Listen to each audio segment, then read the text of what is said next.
Hello folks, my name is Alex Wadsworth and thank you for watching this video. I am a volunteer for the Kaiser Frazer Owners Club International and I'm really excited to be hosting today's episode with our guest Phil Rew, where we will be discussing his car, his involvement in the club, and his love for classic automobiles. The Kaiser Frazer Owners Club International was organized by 9 individuals from Illinois and Wisconsin. In 1959, they met in Chicago with the idea to share technical knowledge and the interest in the Kaiser Frazer produced vehicles. An organization was then built around the concept for the benefit of those who own or who are interested in the Kaiser Frazer automobile. To find out more about the Kaiser Frazer Owners Club International, please visit www.kfclub.com. This video series is a way to share the knowledge of members, their stories, and their love for the cars. I became a member in 2019 and have had a great opportunity to attend a regional event. I've had the opportunity to meet individuals in and outside of our community. I couldn't be more excited to introduce Phil Rew, a member since 2007 and a regional manager for the El Dorado region. So howdy, Phil, how are you? I'm doing quite fine, and how are you, Alex, and your family? Oh, we're doing great, man. We are getting ready to finish up school here, so I think we have 2 days left. And then all the school is over. All the Corona teaching from home is over. We don't have to worry about any of that stuff. It's all over. 2 days, 2 days. Sounds like good news. Anyway. Yeah. So thanks again for being on this little video series that we're doing on YouTube, trying to get some content on YouTube to share the word about the club and how people can get involved, and to talk about other things that are going on in the club and the members like yourself. So thanks again for doing this for us. You're more than welcome. So the El Dorado region is Northern California and Northern Nevada. And that's where I live in Central California. And I've been the manager for almost 10 years now. So how did you first get involved in the club overall? Well, in 2006, I was driving down the road and here was this beautiful green car sitting alongside the road. And by the time the sun went down, I had it at home. What year? What year was this? The 1948 Kaiser, and the year was 2006. I had the car drivable by early in 2008. Not that it didn't take a lot of work. It's just that I didn't get to it for a while. And then in July of 2008, I had a fresh rebuilt motor in it because there was problems with the motor that was in it. It had low oil pressure problems. So I rebuilt the motor for it. In a week after I had the motor in the car and drivable, my mother and I threw our junk in the truck. We headed 600 miles up to Salem, Oregon for the 2008 Nationals up there. We had a terrific trip, and we were hoping to go right past Salem up to Portland, Oregon, or actually Newburgh, Oregon this July for the Nationals, but they got canceled due to the virus. Yeah, that would be a long drive for your 48 Kaiser clear to up to Oregon. Oh, yeah. Yeah, I'm still trying to get to drive 30 minutes, so I can make it about 10 to 15. But I'm still learning, and I wanted this vehicle to be for me something that I could do and work on and all that all that stuff. So by meeting members like yourself and others, it's been very valuable to me. Just not only learning about the cars, but also learning the history and getting to understand why people love these automobiles so much. When I bought it, somebody said to me, if you buy this car, 99% of people that you meet have never seen or heard of this car before. And that's true. So it is pretty awesome. So you were saying, how did you said that you bought the car in 2007, and then how did you hear about the club and what kind of drove you to be a member? Well, I believe my cousin got on his computer. I didn't have a computer at the time. I did not know there was a Kaiser Frazer car company, let alone a car club. Anyway, somebody told me about the club, so I went ahead and sent in my dues and joined the club. And I called 3 or 4 different people without getting anybody that were in the roster. And I finally got, I believe it was Larry Rodkey or Bruce Kaiser, one of the other up in Sacramento, and talked to them. And shortly after that, I drove my old GMC pickup up to Oroville, California for their spring meet up there. And 2 or 3 months later, it was the first time the guys ever saw my car, and we were on our way up to Oregon. Awesome. It was a long, fun drive. I didn't know it, but the condenser was starting to go out on the car. And about 4 times the car just cruising along nice and went like that. and then just kept cruising, and my poor heart just about had a heart attack. Oh no. The first time it did that. You know, you're 200, 300 miles from home and have your car cough on you like that for no reason. Yeah. It made the trip, and I mean, I've made many trips with it since then. I've been down to Southern California for the Nationals in 2011. Never missed a beat on the trip down there and back. That's awesome. Several times up to Oregon or the far northern part of California, and over to the Bay Area and up to Reno. And it's a wonderful driving car, very nice and comfortable. I did put overdrive in it because mine is a 1948 Kaiser Special. I have a picture of your car, and then there's a little trailer on the back of it. Tell us kind of about that.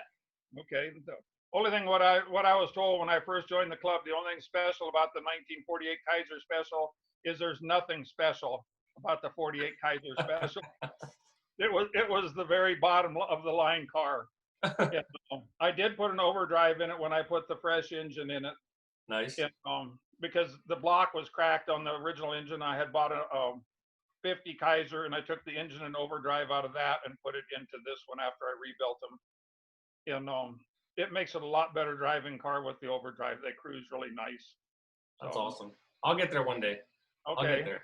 I with the 48s, we have the same car basically. Mine's yellow, yours is green. But I don't think mine has the overdrive or anything like that. So we'll get there. There. So you're a regional rep. How did I guess 10 years now you're saying, so how did you kind of get involved in that? Well, I think somebody asked me if I would run for manager, and being of a weak mind, I said yes, and I've been the manager ever since. That's awesome. That's awesome. It seems to be a lot easier job to get into than it is to get out of. So we started to start this little YouTube video series here. The president put out in the quarterly, he put out a call for volunteers. And so as I was reading for that, I said, my skills are in trying to, create video content, building YouTube channel, utilizing YouTube to kind of reach more people. So now that I'm starting to volunteer to help build this YouTube channel, I kind of feel like once I'm in it, I'm in it. So I just want to keep going, and we'll kind of see how these videos play out. And if they're received well, we'll keep doing a lot more of them. So that's pretty exciting. Tell me about the trailer on the 48. Do you have the picture up? I'm not seeing that picture. Okay. The trailer is a 1947 Kit Sportsmaster. It was made by the Kit Company. They started just after the Second World War making the little trailers in kit form. And after a year or two, so they started assembling them because a lot of people were saying, well, we don't have the tools, we don't have a space, we don't have the knowledge. So they started making them like that. Mobile home park I used to work in had, I think, a 1957 Kit trailer, full-size mobile home in it. Anyway, my grandparents bought that in 1947. I have a picture that my grandmother took, and it says 1947 on the picture. My uncle said Grandpa bought it used. Apparently, it wasn't very used, and it's set since 1953 until I was given it about 20 years ago, and about 8-9 years ago, I put it on the road so I could take it to the car shows and stuff with me. People love seeing it. And my grandfather had passed away in 54, and the trailer was licensed in 55, 4 and 5, if I'm not mistaken, and left to sit in the barn. Fortunately, it was set inside a building all of its life, so it never got left outside, so it didn't dry rot like most of them do. Right. Most of them get put out behind the old back garage with a tarp over them, and in a couple of years, the tarp's gone. And first thing you know, the floors are rotted out and the structures rot in them. But this one, I've been told, was one of the nicest unrestored one people I've ever seen. Oh, that's awesome. And I wanted to polish it, and 4 out of 5 people say no, just leave it alone, leave it just like it is instead of polishing it. So right, saved me a lot of work. Yeah, it's really nice, really cool. Tell me about this picture, the one where your fender is smashed in. Oh, that's another story. I went down to Kaiser Permanente Hospital because it's directly related to the Kaiser Car Club, or to Henry J. Kaiser himself. And was down in Fremont, California, and I was leaving the car show, and I got about probably half, 3/4 of a mile away from the car show, and somebody pulled out right in front of me from a stop sign. I smacked his Toyota. Oh Yeah, no. it kind of got me. If I'd had another 5 or 10 foot, I'd have got stopped. I got out of the car and I'm looking around. It's going, did I just run the stoplight or a stop sign? Because I was following Larry Rodkey in his '53 Kaiser Dragon, and I was far enough behind him. I always worry about if something happens, it might rear end him, and I would never want to hit that car. No Oh way, no. no No. way at all would I want to hit Larry's '53 Dragon. The Dragon was one of the top of the line. I mean, it had gold plated hood ornaments and things like that on it.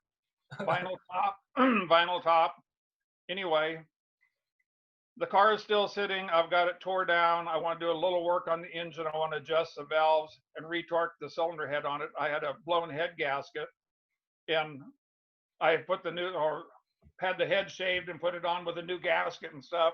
Drove the 90 miles over there, and half a mile or so away from there, and you're supposed to retorque it 100 miles, so that would seem to be the time to do it. But I have all the parts gathered. I just have a ulcer on my foot, a diabetic ulcer that's been keeping me from working. To the doctor says, stay in your chair, well, up your feet as much as you can. She told me, go home and sit in your big blue recliner with your feet up. How would she know I had a blue recliner? You know, I figured she's pretty smart. I wish my wife would tell me to do that. Sit in the chair as long as you can. Don't do anything. Like that would make my life easy. It's not that exciting. No. So before we continue our conversation, I just wanted to mention the Kaiser Frazer Owners Club International. And if you would like to become a member or learn more about the benefits of the club, please visit kfclub.com. Yeah, and there'll be a lot of pictures of our pretty cars on there. And you don't have to have a car to be a member, just to be interested in the cars. Kaiser built the first hatchback car in 1949. It was something for himself. He took his engineers down to his garage in Oakland in the lower part of the building, and he drew on the back of the car what he wanted. And in a few months, they delivered it to him because he had a piece of property up at Lake Tahoe, and he had to go down a dirt road, and the cars that they had, the old station wagons that they had of other brands, probably pre-war, they were dusty inside on the dirt roads, and he wanted to drive his own car, so he had a hatchback made, and the top of the trunk and the back window opened up like a hatchback, and then the vertical part of the trunk lid was made into a tailgate, and the back seat folds down just like the more modern station wagons did, like in the 60s and 70s. Very interesting car. Yeah, that's awesome. I've seen so many different cars. Just some of the members. John Maynard. He lives right about 2 hours south of Tampa, where I live, about an hour and a half. And I got to see his Darren, and it was pretty awesome. It's yellow, so I'm a big yellow fan myself. He says he's going to work on it and get it up and running, and then try to get it to one of the regional meets. So. I attended this regional meet this year in 2019, so I guess last year, and they gave me this trophy just for showing up. So that's a pretty cool trophy, huh? It was another member's trophy who I guess passed on, and they donated his trophies, and I got one of them. So I'm really proud of that trophy. It has got the Kaiser Buffalo on top of it. Yep, it's got the Kaiser Buffalo on top of it. I've seen on eBay, I've seen rings. You can get a Kaiser Buffalo ring, a Kaiser Buffalo jacket. I mean, there's all kind of hats. I've seen, like your hat, for example. What is that? This is Kaiser Frazer and service on it. It says Kaiser Frazer authorized service. That's awesome. And Kaiser Buffalo, our 48s have the Kaiser Buffalo as our hood ornament. Yeah. It's like a plaque on the hood. And the Fraser cars, which is a sister car, they have the Fraser family coat of arms for their hood ornament. Oh yeah. That's awesome. Yeah, I like that. What is it? It's also called a family crest. Is that what they call that? Yes, a family crest or a coat of arms. Coat of arms. Yeah, that's awesome. Yeah, I like the 48 Kaiser. Mostly it's because it's the only one I've driven that I've ever. I was lucky enough to, when I went to the regional one, to see 3 Henry J's. I think they had 3 of them there, and they were really cool. I like those cars. So if you could have any Kaiser Frazer car that you want, which one would it be? Well, if something seriously happened to my 48 and I had the cash money, of course, a person always thinks about a Darren, but right. the problem is I'm 6'3". I weigh 300 pounds. I would break the windshield trying to get in and out of there. I'll tell you about the Darren in a minute. What I would choose would be a 1951 Fraser Convertible. In Awesome. 1951, that was the last year of the Fraser. They used the leftover 1949 and 1950 style bodies that they had left. Right. And they had 10,000 of them in their body bank, and that's what they made was 10,000 of the Frasers. And it was a very nice redesign of a 4-year-old car. Usually the redesigns are not as nice as the original, but this one, they did a lot. It came out really nice. They're a very pretty car. And but anyway, the Darren was a 2-seat fiberglass sports car that Henry's wife really liked more than he did, and it was designed by Dutch Darren, who was the primary designer for the Kaiser cars. And the doors on it unlatch and they slide straight forward into the front fenders instead of swinging out or up or or down or whatever. They just slide right up, almost out of sight into the fender. And like I said, being a sports car and you're sitting so low, I probably wouldn't be able to get out of the car without help. So I'd end up damaging it. So I don't think it ever is a car for me. They made 435 of them. They were made on the Henry J chassis with a little modification to the frame, and they put a Jeep engine in them because by 1953, Kaiser and Jeep had combined. Kaiser had bought out the Willys, and so they weren't a super peppy car. They come right out against the Corvette, and the Corvettes didn't sell out all the cars they made their first year, and neither did the Kaiser with the Darrens. And there was something new that didn't necessarily go over really good right in the beginning, and of course Kaiser was on the downfall by downward slope by 1954. Right. But 54 Kaiser and 55 Kaiser cars were beautiful cars. And then they went down. He combined with Argentina and some private money, and they built cars in Argentina from, I think, 57 to 62. They built the Kaiser cars down there. And at the same time, they took the Willys cars, and they were being built in Brazil during the same time era. But they continued building the Jeep here. So anyway. Awesome. No, yeah. I mean, there's so much information that you could probably go on hours and hours about it. The mission of these videos is definitely get a little bit of history in there, a little bit of personal history with the cars and the love for the cars. When I first joined the club, I went on YouTube and I watched as many videos as I possibly could, and then I talked to as many members like yourself and Matt Green and John Maynard and who were the few other Jeffrey Hacker was another one. So everybody kind of gave me their stories and kind of gave me some history. So I'm putting it all together. I'm sure if I gave anybody the time, they could talk about it for 2 or 3 hours. But we're running out a little bit of time here. Is there anything else you want to say, Phil? Well, there's a lot of people with a lot more experience and knowledge than I have about the Kaiser Frazer cars. I fell in love with the car. Like basically the moment I saw it, I thought it was for me. Yeah. And I haven't regretted it for spending the money or doing the work that I've done on it. Not that I've spent a lot of money, but the original price and then money I put into the car, which I do all my own work. But just the kit for the motor itself is about 3 times what you pay for a 350 Chevy kit. Yeah. I have a cousin who has a machine shop. So they did all the machine work there for me. And it's been a wonderful experience. Most of the people are very nice. My mother went to the Nationals with me in 2008, like I said, and by 2009, I believe later on in 2008, she joined the club, and she was probably about 76 or 7 years old when she joined the club, but she just liked the people so much and wanted to hang out with the people too. So everybody at the regional meet was so awesome and so nice. So I'm looking forward to go to the next one. So yeah, especially when you get to take your car to one someday. I will. I got to bring the car. But it broke down while it was there. But what do you do? I towed it. I got a U-Haul trailer and I brought it all the way there, and it's still.